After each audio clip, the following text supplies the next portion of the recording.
So guys, welcome to my new video. मैं आज की इस वीडियो में बताऊंगा कि जो पढ़ाई की लत है वो हम प्रॉपरली कैसे आगे बढ़ाएं और उससे लगे कैसे रहें, है ना। पढ़ाई की लत को बढ़ाए कैसे, मतलब एडिक्शन फॉर एजुकेशन। बहुत से तरीके हैं जिससे हम पढ़ाई की लत बढ़ा सकते हैं। आपको मैं कुछ इन्हीं तरीकों की तरफ ले चलता हूँ। चलिए देखते हैं। पढ़ाई की लत लगाने की बहुत से उपाय हैं। आप इनमें से कुछ ही उपाय अपनाएं। आप 2 से 3 किताब लें, उन्हें डेली पढ़ें और बिना हिचक झिझक के उसे रोज़ समझें और डेली वर्क करें। जैसे कि मेरे पास कुछ किताब है, जैसे रिच डैड पुअर डैड, मैं उसे रोज़ पढ़ता हूँ। वो बहुत अच्छी किताब है। उनमें से ऐसे कुछ पॉइंट निकालो जो आपकी ज़िंदगी में काम आए, जिसका आप अनुसरण कर सकें। ऐसे कुछ पॉइंट निकालो, आप उसे रोज़ डेली पढ़ा करो।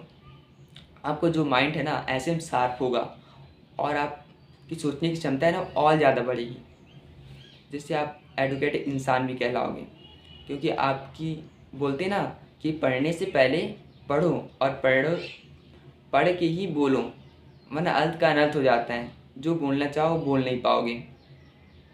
सबसे अच्छी बात पढ़ाई की यह है कि लोग एजुकेशन को ज़्यादा ध्यान नहीं देते ना, तो लोग को समझ में नहीं आता कि हम करें क्या। जैसे चुनाव चुनाव होता है, आप सभी जानते होंगे। कुछ लोग कहते हैं कि चुनाव मतदान देने नहीं जाते ना, वो वही लोग कहते हैं जो कि एजुकेशन नहीं जानते। जो एजुकेशन को जानते हैं ना, वो कभी नहीं कहते कि पढ़ाई चुनाव करने मतलब वोट देने ना जाओ।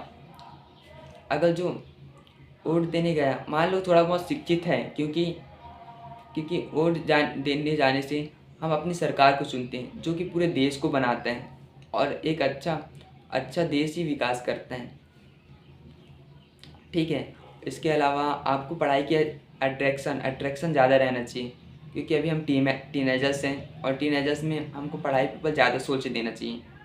जैसे कि बहुत सी चीज़ें पढ़ाई करने के, पर हमें हमारे सिलेबस है, उसमें हर दिन 2 से 3 पेज पढ़ना चाहिए।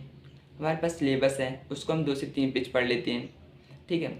अगर कोई 12th पास आउट है तो अलग से किताब मंगाए जो आप उसकी ज़िंदगी में बहुत अच्छा काम आए। ऐसी किताब मंगाए जो आपको कुछ सिखाए, कुछ बताए कि आप ये कर सकते हो आगे।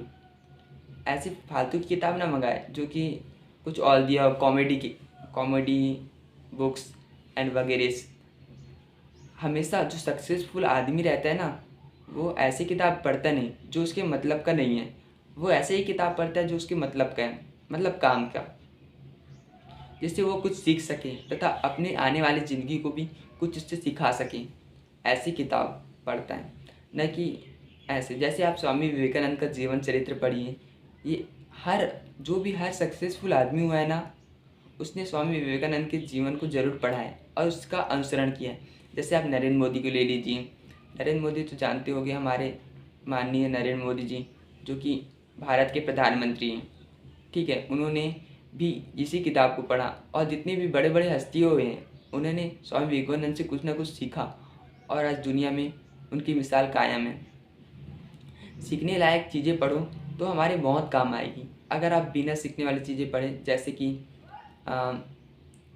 फालतू की चीज़ें कि हम ये कैसे करें, ये कैसे करें, ये सब आप लोगों से सीखिए।